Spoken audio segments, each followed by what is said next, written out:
नाम दे सकते हो फर्स्ट, सेकंड, थर्ड। क्या है? आरबीसी।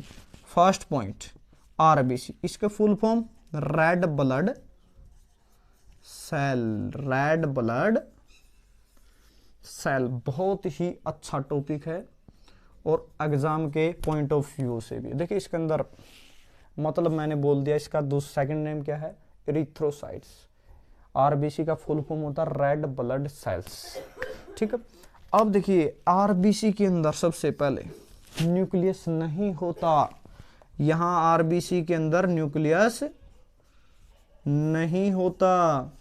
अब देखिए किसी चीज के अंदर न्यूक्लियस नहीं है तो उसके अंदर सेल डिवीजन भी नहीं होगी। ठीक है, अगर इसके अंदर देखिए आरबीसी के अंदर मैंने बोला न्यूक्लियस नहीं होता, लेकिन केस सुनिए, मैंने बोला आरबीसी के अंदर न्यूक्लियस नहीं होता, लेकिन कब नहीं होता? जब ह्यूमन बींग्स अडल्ट होता है। क्या होता है? अडल्ट होता है, तब आरबीसी में, यानी कि आरबीसी में न्यूक्लियस नहीं होता। और न्यूक्लियस नहीं होता तो इसके अंदर सेल डिवीजन भी नहीं होती। No cell division, no cell division. ना तो इसके अंदर न्यूक्लियस होता, ना ही इसके सेल का डिवीजन होता। और इसका टाइम होता है जो लाइफ टाइम होता है, क्या होता है इसका जो लाइफ टाइम, वो कितना होता है? 120 डेज। कितना होता है? 120 डेज। यानी जो इसका लाइफ टाइम है वो कितना होता है? 120 डेज। देखिए मैंने बोला आरबीसी है जो रेड ब्लड सेल है मेरा। रेड ब्लड सेल यानी आरबीसी में न्यूक्लियस नहीं होता, ना ही कोई सेल डिवीजन होता है। इनका लाइफ टाइम कितना होता है? 120 डेज। अब देखिए जो आरबीसी की फॉर्मेशन होती है, देखिए यहां से देखिए आरबीसी की फॉर्मेशन, देखिए आरबीसी की फॉर्मेशन, आरबीसी की फॉर्मेशन, आरबीसी की फॉर्मेशन कहां से होती है? Bone marrow. कहां से होती है? Bone marrow. नाम सुना बोन मैरो? देखिए आपने क्रिस फिल्म देखी होगी ना सभी ने, वहां जो विलन होता है वो बोलता है कि मेरे को इस बच्चे का बोन मैरो चाहिए। ठीक है, लेकिन वो ले नहीं पाता। देखिए आप देखी होगी तो क्यों बोलता है कि बच्चा है ये, मैं इसका बोन मैरो ले सकता। क्यों? यानी कि इसका मतलब क्या था? वहां बच्चे के अंदर बोन मैरो नहीं था। देखिए सेम केस यहाँ पे होगा, डिस्कस करेंगे बाद में। देखिए मैंने बोला आरबीसी की फॉर्मेशन कहां से होती है? Bone marrow. अब बोन मैरो होता क्या है? ये देखिए बोन मैरो हमारी स्किन और मसल्स के बीच में पाया जाता है। कहां पे पाया जाता है? हमारी स्किन और मसल्स के बीच में पाया जाता है। तो पूछ सकता है 1 मार्क्स में क्वेश्चन पूछ सकता है।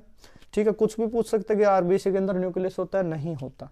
न्यूक्लियस नहीं होता तो सेल डिवीजन भी नहीं होता। जिनका लाइफ टाइम होता है 120 डेज होता है। आरबीसी की फॉर्मेशन कहां से होती है? बोन मैरो से। कहां से होती है? बोन मैरो से। और बोन मैरो कहां होता है? हमारी स्किन और मसल्स के बीच में।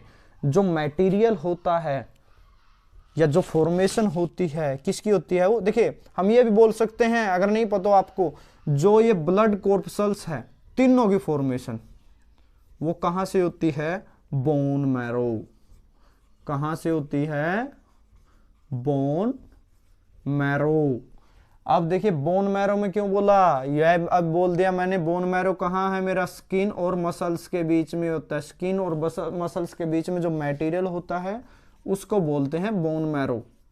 और ये तीनों देखिए, तीनों की फॉर्मेशन सिर्फ not only RBC, RBC, WBC और प्लेटलेट्स, यानी तीनों की फॉर्मेशन कभी भी पूछे तो कहां से होती है? तीनों की फॉर्मेशन कहां से होती है? कहां से? बोन मैरो से। कहां से? बोन मैरो से फॉर्मेशन होती है। आरबीसी, डब्ल्यूबीसी, प्लेटलेट्स, कुछ भी पूछे तो तीनों की फॉर्मेशन कहां से होती है? बोन मैरो से। अब उसके बाद देखिए जो आरबीसी है उनकी डेथ कहां पे होती है? देखिए यहां अप्रोक्सीमेट फॉर्मेशन आरबीसी कहां होती है? बोन मैरो में। लेकिन कुछ हद तक आरबीसी की फॉर्मेशन कुछ थोड़ी यानी लो परसेंटेज में कहां पे होती है? फॉर्मेशन और डेथ, फॉर्मेशन भी और डेथ भी। देखिए अभी मैंने फॉर्मेशन बोला था, ये लो लेवल पे, अप्रोक्सीमेट यहां होती है फॉर्मेशन, लेकिन आरबीसी की लो लेवल पे फॉर्मेशन और डेथ, सबसे मेन डेथ। देखिए आरबीसी की डेथ कहां पे होती है, सबसे मेन आरबीसी की डेथ होती है स्प्लीन। आरबीसी की डेथ कहां पे होती है, स्प्लीन। देखिए आरबीसी की फॉर्मेशन और डेथ, यानी कि देखिए फॉर्मेशन थोड़ी होती है लेकिन होती है। आरबीसी की फॉर्मेशन और डेथ कहां पे होती है, स्प्लीन में। कहां पे होती है, स्प्लीन में। और स्प्लीन में फॉर्मेशन और डेथ होने की वजह से, यानी यही से ये हुए, यही पे इनकी डेथ हुई, तो इसको देखिए स्प्लीन पे बहुत क्वेश्चन बनते हैं, यानी पूछ सकता है इनकी डेथ कहां पे होती है, स्प्लीन में। फॉर्मेशन कुछ हद तक यानी कुछ परसेंट में यहां इसमें होती है, यानी कि स्प्लीन में। और इसी वजह से इसको ब्लड बैंक ऑफ बॉडी भी बोला गया है। ये 1 मार्क्स में क्वेश्चन पूछता है, हमारी body, blood bank of our body, हमारी बॉडी का जो ब्लड बैंक है वो कौन है, स्प्लीन। कौन है, स्प्लीन। और फॉर्मेशन और डेथ की वजह से ही इसे ग्रेवयार्ड ऑफ आरबीसी भी बोला गया है।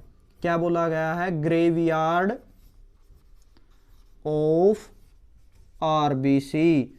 देखिए बहुत सारे क्वेश्चन बने हैं, बहुत सारे, मतलब समझिए मैंने बोला आरबीसी के अंदर, देखिए पहले बोला था ये सिंपल है, मतलब फॉर्मेशन बोल रहा था बोन मैरो के अंदर। बोन मैरो कहाँ होता है, हमारी स्किन और मसल्स के बीच में जो मटेरियल होता है वो बोन मैरो होता है, ठीक है। यहाँ से इनकी फॉर्मेशन होती है कुछ, यानी कि अप्रोक्सीमेट यही होती है सब कुछ, लेकिन कुछ हद तक थोड़ी बहुत कहाँ पे होती है, स्प्लीन के अंदर। और डेथ तो यहीं पे होती है। इस वजह से फॉर्मेशन और डेथ होने से इसको blood bank of the body भी, या blood bank of the body भी बोला गया है। और फॉर्मेशन और डेथ की वजह से ही स्प्लीन को क्या बोला गया, ग्रेवयार्ड ऑफ द आरबीसी। देखिए बहुत क्वेश्चन बनते हैं इसके अंदर, यानी कि हमारी बॉडी का जो ब्लड बैंक है वो कौन है, स्प्लीन है। ग्रेवयार्ड ऑफ आरबीसी कौन है, वो भी स्प्लीन है। आरबीसी की डेथ कहाँ होती है, वो भी स्प्लीन है। तो मतलब स्प्लीन को तो आप बिल्कुल ही याद रखिए। अब उसके बाद जो मैंने देखिए शुरू में एक पॉइंट बोला था कि जो ये है ना आरबीसी, ठीक है, आरबीसी यानी कि आरबीसी के अंदर न्यूक्लियस नहीं होता।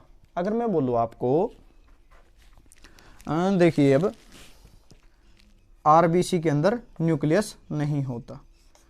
जो आरबीसी है यानी जो बच्चे हैं, मैंने बोला था आरबीसी के अंदर न्यूक्लियस नहीं होता, सिर्फ अडल्ट में, यानी जब हम बड़े हो जाते हैं, यंग एज में आ जाते हैं, तब नहीं होता। लेकिन जब हम बच्चे होते हैं, देखिए समझिए, जब हम बच्चे होते हैं तब आरबीसी में न्यूक्लियस होता है।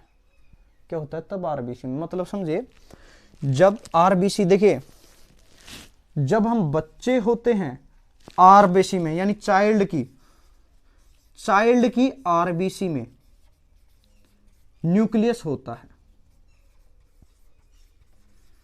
अडल्ट की आरबीसी में न्यूक्लियस नहीं होता, लेकिन चाइल्ड की आरबीसी में क्या होता है, न्यूक्लियस होता है। और ये भी देखिए, जो ये बच्चे के अंदर, देखिए अडल्ट के अंदर जो आरबीसी बनी, अडल्ट के अंदर जो आरबीसी बनी वो कहां पे बनी, बोन मैरो में। बोन मैरो में कहां पे बनी, बोन मैरो, यानी कि यानी कि जो फॉर्मेशन हुई थी आरबीसी की वो कहां से हुई थी, बोन मैरो से। लेकिन आरबीसी की बच्चे के अंदर फॉर्मेशन कहां से होती है, लीवर में। बच्चे के अंदर आरबीसी की फॉर्मेशन कहां से होती है, कहां से होती है, लीवर में। कहां पे, लीवर में। ये किसी को समझ में आया। लेकिन देखिए कुछ एक्सेप्शनल होते हैं, मतलब जैसे अगर हम बोले कुछ एनिमल्स होते हैं जिनके आरबीसी में न्यूक्लियस होता है, तो फॉर एग्जांपल मैं दे सकता हूं, जो हमारा कैमल होता है, क्या होता है हमारा, कैमल्स। जो कैमल्स होता है उसकी आरबीसी में न्यूक्लियस होता है, लेकिन जो ह्यूमन बींग्स होते हैं उनकी आरबीसी में न्यूक्लियस नहीं होता है, ठीक है। अब समझ में आ गया। अब इसके बाद इसके अंदर कुछ पॉइंट रहते हैं, देखिए कौन से पॉइंट रहते हैं, या यहां नहीं आएंगे शायद, यही समझाता हूं आपको। देखिए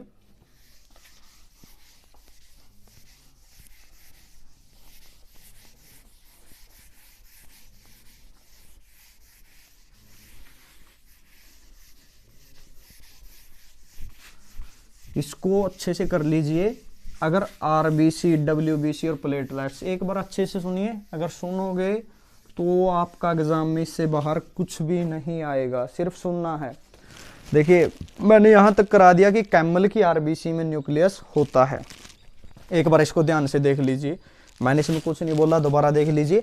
आरबीसी रेड ब्लड सेल होते हैं जिनका सेकंड नाम है इरिथ्रोसाइट्स। क्या बोलते हैं इनको? इरिथ्रोसाइट्स। इनके अंदर न्यूक्लियस नहीं होता। क्या नहीं होता? इनके अंदर न्यूक्लियस नहीं होता। इनका लाइफ टाइम कितना होता है? 120 डेज। कितना होता है? 120 डेज। आरबीसी की फॉर्मेशन बोन मैरो में होती है। कहाँ पे होती है?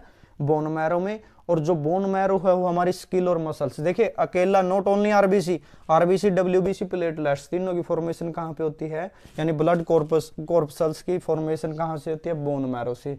जो हमारी स्किन और मसल्स के बीच में मटेरियल होता है उसको बोन मैरो बोलते हैं। ठीक है। उसके बाद आरबीसी की यानी कि हल्के में, यानी कि थोड़ी बहुत फॉर्मेशन कहाँ भी होती है? स्प्लीन में। लेकिन डेथ कहाँ पे होती है? अप्रोक्सीमेट स्प्लीन में होती है। और डेथ और फॉर्मेशन की होने की वजह से इसको क्या बोला गया है? Blood bank of our body. हमारी बॉडी का ब्लड बैंक कौन है? स्प्लीन है। और डेथ और फॉर्मेशन की वजह से ही इसको नाम दिया गया ग्रेवयार्ड ऑफ आरबीसी। क्या नाम दिया गया? Graveyard of RBC. इसको अच्छे से याद कर लीजिए, पेपर में आएगा। ठीक है। और चाइल्ड की आरबीसी में न्यूक्लियस होता है। चाइल्ड की आरबीसी में न्यूक्लियस होता है। जैसे ही वो अडल्ट होता है, जैसे वो बड़ा होता है, तो उसका न्यूक्लियस क्या होता है? खत्म होता चला जाता है। ठीक है। और जो चाइल्ड में देखिए अडल्ट में फॉर्मेशन आरबीसी कहां से? बोन मैरो में। लेकिन चाइल्ड में आरबीसी की फॉर्मेशन कहां से होगी? लीवर से। कहां से? लीवर से। और जो देखिए जो कैमल है इसकी आरबीसी में क्या होता है? न्यूक्लियस होता है। इसकी आरबीसी में क्या होता है? न्यूक्लियस होता है। अब सबसे मेन काम आरबीसी का देखिए, सबसे मेन काम, मैंने इतनी बात बता दी, लेकिन आरबीसी का देखिए यहाँ सबसे मेन काम, यानी रेड ब्लड सेल, यानी जिसको मैंने बोला इरिथ्रोसाइट्स। देखिए सबसे मेन काम, मतलब अगर मैं बोलूं आरबीसी के अंदर क्या होता है? हेमोग्लोबिन होता है। हेमोग्लोबिन क्या होता है आरबीसी में? हेमोग्लोबिन। ठीक है। हेमोग्लोबिन देखिए नॉर्मली काम क्या करते हैं? हेमोग्लोबिन काम क्या करता है? हेमोग्लोबिन देखिए, हेमो का मतलब क्या होता है और ग्लोबिन का मतलब क्या होता है? मैंने बोला हेमो का मतलब क्या होता है और ग्लोबिन का मतलब क्या होता है। देखिए हेमो का मतलब होता है पिगमेंट। क्या होता है हेमो का मतलब? पिगमेंट। और ग्लोबिन का मतलब होता है प्रोटीन। और वो भी आयरन कंटेन प्रोटीन। देखिए 1 मार्क्स में पूछ सकता है, जो प्रोटीन होता है उसके अंदर क्या होता है? आयरन कंटेनिंग प्रोटीन बोलना। और हेमोग्लोबिन देखिए, हेमो का मतलब होता है पिगमेंट और ग्लोबिन का मतलब होता है आयरन कंटेनिंग प्रोटीन। कौन सा? Iron containing proteins. ठीक है। और जो पिगमेंट होता है हमें पिंक कलर प्रोवाइड करता है। क्या है? Provide pink colour. देखिए मैंने बोला आरबीसी के अंदर हेमोग्लोबिन होता है। हम देखिए हेमोग्लोबिन हम पढ़ते हैं ना, हमारा ब्लड लाल क्यों होता है? क्यों होता है हमारा खून लाल? ठीक है। रेड क्यों होता है? तो वो हेमोग्लोबिन की वजह से होता है। पूछ सकता है 1 मार्क्स में क्वेश्चन, मतलब हमारा ब्लड रेड क्यों होता है? Due to presence of haemoglobins. Due to presence of haemoglobins. देखिए उसको बताएंगे। देखिए आरबीसी के अंदर हेमोग्लोबिन, हेमो का मतलब है पिगमेंट जो पिंक कलर प्रोवाइड करता है, और ग्लोबिन का मतलब है प्रोटीन, और वो भी आयरन कंटेन प्रोटीन। अब देखिए ये काम क्या करता है। अगर मैं बोलूं हेमोग्लोबिन काम क्या करता है? बहुत अच्छा काम करता है। जो हम ऑक्सीजन लेते हैं ना, हम कहते थे कि ब्लड उसको ट्रांसपोर्ट करता है, मैंने भी बताया था, लेकिन ऑक्सीजन के अंदर भी आरबीसी ही, देखिए जैसे प्लाज्मा था कार्बन डाइऑक्साइड को ट्रांसपोर्ट करता था बाइकार्बोनेट आयन, ऐसे ही यहां पे आरबीसी के अंदर हेमोग्लोबिन ऑक्सीजन को ट्रांसपोर्ट करता है। मतलब समझिए ऑक्सीजन को ट्रांसपोर्ट कौन करता है? हेमोग्लोबिन। कौन करता है? हेमोग्लोबिन। कौन करता है? हेमोग्लोबिन। और देखिए ये क्या करता है हेमोग्लोबिन, जब ये रेस्पिरेटरी ऑर्गन्स, रेस्पिरेटरी काम करता है, मतलब रेस्पिरेटरी सिस्टम से जो ऑक्सीजन आती है उसको अपने साथ लेके जाता है। देखिए हेमोग्लोबिन काम क्या करता है, हेमोग्लोबिन जैसे ही ऑक्सीजन आई, जैसे ही हमारी बॉडी में ऑक्सीजन आई, हेमोग्लोबिन क्या करता है, 4 ऑक्सीजन के साथ बाइंड करता है। देखिए जैसे ही एक हेमोग्लोबिन, 1 हेमोग्लोबिन 4 ऑक्सीजन के साथ बाइंड करता है। कितनी ऑक्सीजन के साथ बाइंड करता है, 4 ऑक्सीजन के, मतलब जैसे बॉडी के अंदर आई 4 ऑक्सीजन को उठाकर चल दिया। और ये बाइंडिंग कैसी होती है, रिवर्सिबल बाइंडिंग होती है। कौन सी होती है, रिवर्सिबल बाइंडिंग। मतलब याद रखना जो बॉन्डिंग होती है वो रिवर्सिबल बॉन्डिंग होती है। कौन सी होती है, मतलब मैंने बोला हेमोग्लोबिन क्या काम करता है, जैसे ही हमारी बॉडी के अंदर ऑक्सीजन आई उसको उठाया, यानी एक हेमोग्लोबिन क्या करेगा, 4 ऑक्सीजन को उठाएगा और चलता बनेगा। और कौन सी बॉन्डिंग होती है, रिवर्सिबल बॉन्डिंग। कौन सी होती है, रिवर्सिबल बॉन्डिंग। ठीक है, यहां तक किसी को कोई डाउट? हाँ जी, किसी को कोई डाउट यहां तक? अब देखिए मैंने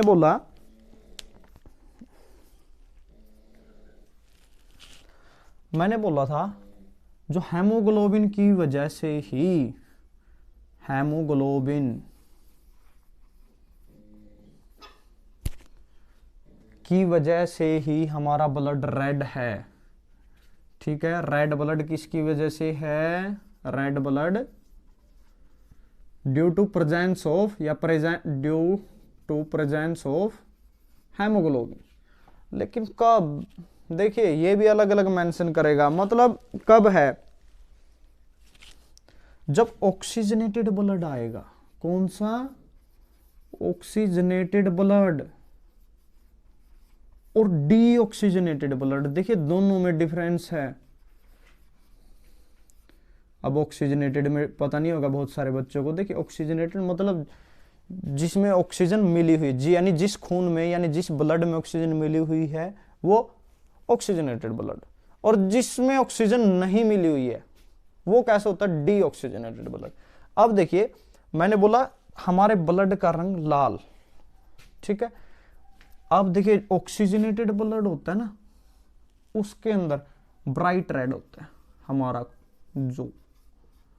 जो ब्राइट रेड ब्लड, हमारा जो ब्लड है, अगर ऑक्सीजनेटेड ब्लड में हमारा जो ब्लड कैसा होगा, ब्राइट रेड, और डीऑक्सीजनेटेड ब्लड में डार्क रेड।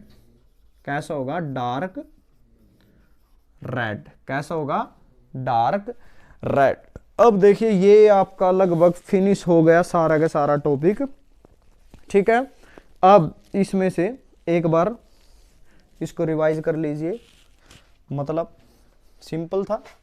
आरबीसी, ठीक है। देखिए मैंने बोला था ब्लड कॉर्पसल्स है हमारी 45% होती है हमारी बॉडी में, ठीक है। इसके अंदर मैंने बोला था 44% होता है आरबीसी। क्या होता है, आरबीसी, ठीक है। 1% यानी कि ग्रेटर देन, यानी 1% से ज्यादा डब्ल्यूबीसी और प्लेटलेट्स होते हैं। आरबीसी पढ़ रहे हम।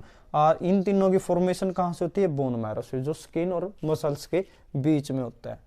आरबीसी का नाम है दूसरा एरिथ्रोसाइट्स। क्या बोलते हैं, एरिथ्रोसाइट्स, ठीक है। आरबीसी के अंदर न्यूक्लियस नहीं होता, आरबीसी के अंदर न्यूक्लियस नहीं होता, लेकिन बच्चे के आरबीसी के अंदर न्यूक्लियस होता है। जैसे ही वो अडल्ट होता है, बड़ा होता है, उसके आरबीसी का न्यूक्लियस खत्म होता चला जाता है। क्यों होता है कि बच्चे के अंदर बोन मैरो नहीं होता, इसी वजह से उसकी फॉर्मेशन, देखिए आरबीसी की फॉर्मेशन मैंने बोला बोन मैरो से होती है, लेकिन बच्चे के अंदर बोन मैरो नहीं होता। इस वजह से आरबीसी की फॉर्मेशन वहां कहां से होगी, लीवर से होगी, और उसकी आरबीसी में न्यूक्लियस होगा। देखिए बोन मैरो से आरबीसी जनरेट हुआ, बोन मैरो से आरबीसी जनरेट हुआ, आरबीसी में बोन मैरो से आरबीसी जनरेट होता है, लेकिन बच्चे के अंदर नहीं, वो अडल्ट के अंदर होता है। जब बच्चा होता है उसके अंदर बोन मैरो नहीं होता, इसी वजह से लीवर से, इसी वजह से क्या होता है, लीवर से आरबीसी की फॉर्मेशन होती है और उस आरबीसी में न्यूक्लियस होता है। लेकिन जैसे ही हमारी बॉडी में बोन मैरो बनना शुरू होता है तो आरबीसी का न्यूक्लियस खत्म होने लगता है, ठीक है। और जो इनका लाइफ टाइम होता है वो कितना होता है, 120 डेज होता है। आरबीसी की फॉर्मेशन मैंने बता दिया आपको। आरबीसी की डेथ, देखिए ये बहुत अच्छा टॉपिक है, ये हर बार मोस्टली क्वेश्चन आएगा ही, ध्यान रखना। जो आरबीसी है उसकी फॉर्मेशन और डेथ, यानी देखिए फॉर्मेशन कम होती है लेकिन यहाँ पे स्प्लीन के अंदर लेकिन होती है, कम फॉर्मेशन होती है लेकिन होती है, लेकिन डेथ यहाँ होती है। आरबीसी की फॉर्मेशन और डेथ होने कहाँ पे होती है? स्प्लीन में। और इसी वजह से इसको नाम क्या गया? Blood bank of our body. क्या बोला गया? Blood bank of our body, ठीक है। और इसको इसी वजह से डेथ और फॉर्मेशन होने की वजह से ग्रेवयार्ड ऑफ आरबीसी बोला गया। क्या बोला गया? Graveyard of RBC. और जो बच्चे की मैंने बोल दिया है ये, यानी कि जो बच्चा है उसकी आरबीसी में न्यूक्लियस होता है, लेकिन जैसे ही वो अडल्ट होता है आरबीसी में न्यूक्लियस खत्म हो जाता है। लेकिन जो कैमल होता है या कैमल की आरबीसी में न्यूक्लियस होता है। ये मेन टॉपिक है। अभी देखिए यहाँ जो आरबीसी के अंदर हेमोग्लोबिन होता है। हेमो का मतलब होता है पिगमेंट, पिंक कलर प्रोवाइड करता है। ग्लोबिन का मतलब वो आयरन कंटेन प्रोटीन, यानी जो प्रोटीन होता है उसके अंदर आयरन होता है, ठीक है। हेमोग्लोबिन मैन काम क्या करता है? ये ऑक्सीजन को ट्रांसपोर्ट करता है। क्या करता है? ऑक्सीजन को ट्रांसपोर्ट करता है। कौन करता है? हेमोग्लोबिन, ठीक। और कैसे? मतलब जैसे ही बाहर से ऑक्सीजन आई, 4 ऑक्सीजन को उठाया और चलता बना। और इसमें कौन सी बाइंडिंग होती है? रिवर्सिबल बाइंडिंग होती है। कौन सी होती है? रिवर्सिबल बाइंडिंग होती है। और जो हमारा रेड यानी ब्लड का जो कलर होता है वो रेड किस वजह से होता है? हेमोग्लोबिन की वजह से होता है। जो ऑक्सीजनेटेड ब्लड होता है उसके अंदर ब्राइट रेड होता है। हमारा ब्लड कैसा होता है? Bright red. और जो डीऑक्सीजनेटेड ब्लड होता है उसके अंदर हमारा ब्लड कैसा होता है? Dark red. कैसा होता है? Dark red. अब ये टॉपिक खत्म। अब हम करेंगे डब्ल्यूबीसी। देखिए अब सेकंड डब्ल्यूबीसी का नाम क्या है? White blood cells. क्या नाम होता है डब्ल्यूबीसी का? व्हाइट